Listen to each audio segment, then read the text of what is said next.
Hey guys, Louis Allen here. Welcome to my video on how to make Line 6 Helix impulse responses. Now there's a certain list of equipment that you're going to need for this, which I'll go through now, and if you don't have all of it, stop watching, go do something else, there's no point watching any further. So what you will need is a Macintosh computer, an audio interface with at least one input and at least one output. You will need a microphone. In this video I'm going to be using just a simple Shure SM58. You can use slightly more expensive, more detailed mics, but for this I'll keep it nice and simple. You will need a computer program for your Mac called Impulse Response Utility. Now if you have Logic installed on your Mac, you will get this program for free. I've seen a couple of places online that you can download this for free as well. So have a little hunt online for that. You will also need a computer program called Audacity, which is also free to download online. You will also need a guitar amplifier with an effects loop built into it. Now I'm going to be using my Marshall DSL combo, but you can use any amp. As long as it's got a send and return effects loop, you can use it. Now if you're using a combo and you want to model a cab that's not the speaker in the combo, you'll have to make sure that you can unplug the speaker that's built into the combo as well. The other thing that you're going to need is a speaker cabinet. Now if you have all of those things, keep watching, we're going to make some impulse responses. Okay, so let's crack on with the video. So the first thing you're going to want to do is connect your speaker cable from the cabinet that you want to make an impulse response of, which in this case is the green Marshalls that you saw earlier, and then connect that. Obviously make sure you're getting the right impedance from the back of the cab to the output of the amp here, in which case this one is 8 ohms, so 1.8 ohms is either one of these, so we stick it in there. That's the first thing to do. So the next thing you want to do is take a feed out from your audio interface. In this case it's going to be line out 3. Stick a normal regular jack cable in there. So with the other end of the jack cable coming from output 3 of my sound card, but it can be any output on your audio interface, you want to go into the return socket of the effects loop, okay? So not the send, the return socket, okay? So let's move on to the next job. The next job is to get your microphone and find the rough center of the speaker in the cabinet. So I happen to know that mine is roughly about there where I've set it, maybe a little bit over that way. So yeah, that is your next job. This is a 2x12 cab, so there is a speaker here and there's a speaker here. There's lots of different ways of micing this, lots of different mics that you can use. I'm just going to keep it really simple today. I'll do another video at another point explaining how you can get slightly different sounds out of your speakers, slightly more fuller, slightly thinner sounds. But just for today, I'm just going to show you the process and actually how to make an impulse response. So anyway, this mic cable then comes from your mic into mic input 1 of your audio interface. Okay, so that's the next job done. So there are actually a couple of things just to be slightly mindful of when we're doing this. The volume on your amp for this, mainly if you have a master volume amp, which means you've got like an overall volume for all the channels, that will probably be responsible for how loud this tone is that we're going to send through the speaker cabinet. On this amp there isn't a master volume, so it's just going to be on the clean sound, so it's actually going to be this volume control that we're going to use. The gain I don't think will affect the power amp, but obviously turning this one up will affect the power amp, so we'll keep it relatively low, but again we're going to adjust those levels in a minute to suit. Now if your amplifier has presence and resonance controls, sometimes these are the controls of the power amp, or these are the EQ values for the power amp. So what it might be worth doing is just plugging into your amp normally and just setting a sound that isn't too bassy, isn't too trebly, and just kind of middle of the road. So I know this amp really well, and I know that the presence in the middle and the resonance in the middle tends to sound fairly neutral for this task. So just be mindful that, yeah, presence and resonance affect the power amp, which is exactly what we're using in this test. Okay, so in this part of the video is where we get into the computer side of things. So the next thing, you'll see that I've got the Mac screen up as well, and I'm recording the cab for whatever reason. There's no real reason I'm recording the cab, to be honest. So I've got a spare camera. So the next thing we need to do is open, let me just get rid of that. The next thing we need to do is open Impulse Response Utility on our Mac. Okay, so let me just get rid of that. That's an old project. So file new, blah blah blah. Yeah. Okay, so you'll notice on the screen it will say sweep and then it will say channel underneath it. Now this is the channel that it's going to send the signal, the test tone out from. So it's got channel 3 there, and you'll remember on my audio interface I came out through line output 3. So you want to set that up corresponding with the output that you plugged the jack cable into and then sent it to the return on your amplifier. Where it says monitor channel 1, 2, that is the channel in which the microphone was plugged into that was aimed at the cab. So that in my case was audio input 1, and that obviously comes up as channel 1, 2 here. You can do it in stereo, I think, but obviously we're doing it in mono today, so that will be channel 1. You'll notice that there's a little green line coming up here with level on it. Now, so that's showing me the level of the mic in the room. So when I hit R, that's record enabled, so that means we're ready to make an impulse response. So basically what you do is there's a little button here that says test tone. Now, so it will send 1 kilohertz test tone out through the amp just to check that everything's working and plugged in as it should be. Now, so when I hit this button, you should see this green line come up here. So let's try it. There it is.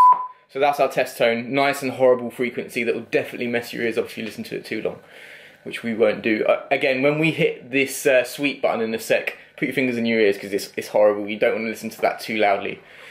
So the thing to do is check that you're not hitting any yellow or red lines up here. I think that's about right. I'm not going to go too far with the levels because I like my neighbours and I don't want to annoy them too much. So as long as it's not going into the red, you're good basically. So what we'll do, hit record enabled, which is that red R, make sure that's red. Glance over to your sound card. What's quite good to do actually is when you, with the test tone on, make sure that the audio interface isn't clipping or there's no red line. So I can actually boost this just a little bit more, this test tone. Maybe not that loud. Okay, so about there would be fine for this test anyway. The next thing to do is hit sweep, and this is where we create the impulse response of the cab. We'll have to do some other things after that, but essentially this is the process of that. So let's give it a go. Again, fingers in your ears, you don't want to listen to this.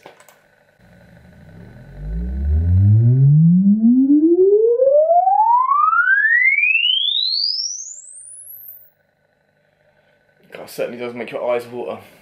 So then it will come up with a name to save it with, so we're just going to name this YouTube IR.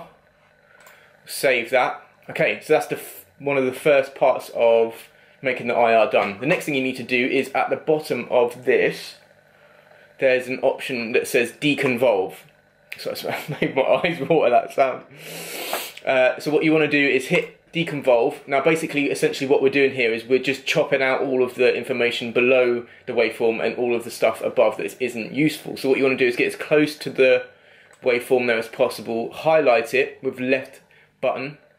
Now it looks like the waveform sort of ends about this, and then what you do is crop that. Again, I go in for a second bite of the cherry as well there, and just get it as close to the beginning of that waveform as you can. Otherwise it leaves like quite a weird delay when you play. So maybe we can chop a little bit more off there. There you go, that's okay.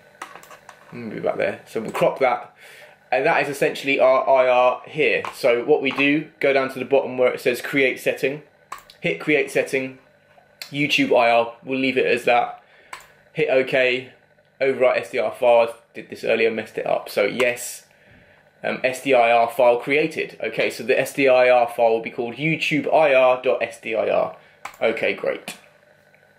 So the next thing to do is get rid of all this. It will ask you if you want to save again. Yeah, we can replace all that, doesn't matter. Quit that, and if you'll notice on the desktop we've got the project SDIR project there, so that's not actually the file that we've just saved. So what you might have to do is search in the little finder, and it's actually this. So it's a .sdir file. Now what I'll do just to save a bit of time is drag that onto the desktop there. So that is the file that you want. Okay, so the next thing to do is open Audacity, and again this program is free online. You can download this for free I went online, typed it into Google, found it, downloaded it straight away.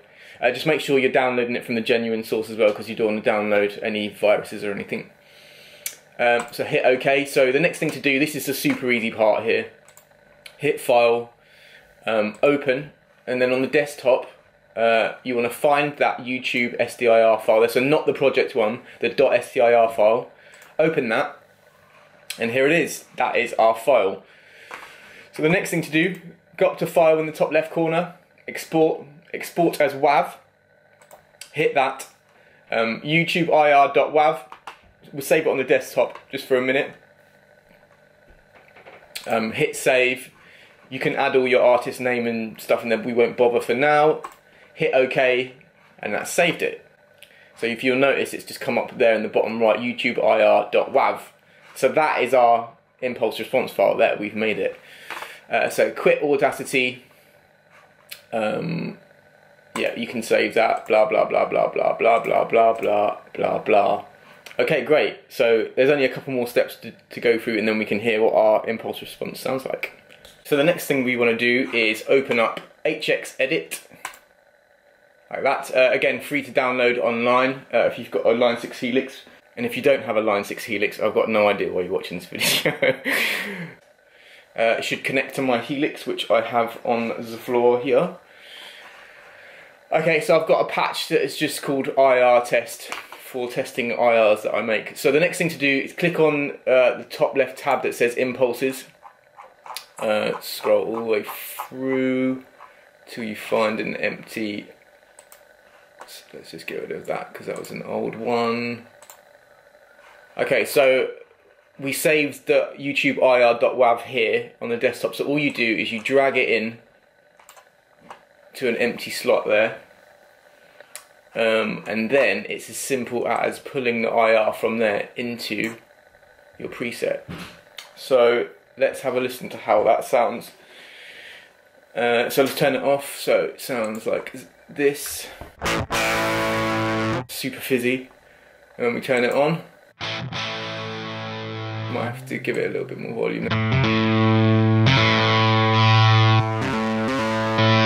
We have modelled our cab.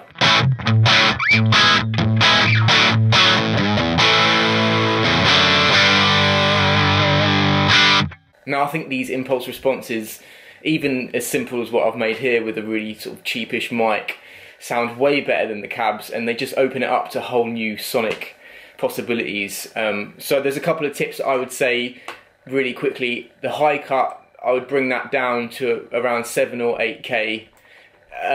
Because there's a lot of high frequency stuff that you won't want to hear there.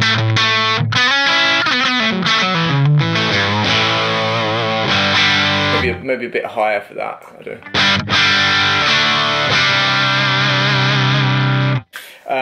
I mean, again, there's a lot of other little tips and tricks I can show you to how to make your IR sound way better. Add bottom end, take bottom end away, add high. But again, we'll save that for another video because this one was just basically how to make super simple IRs. So that's it for the video. I hope you found it interesting. If you've got any questions, just ask me in the comments and I'll do my best to get back to you. If you did like the video, I've got tons of other videos online, guitar how-tos, videos of me just noodling. Please subscribe to my channel, like the video, and I will hopefully see you on the next video. Take it easy guys, see you soon.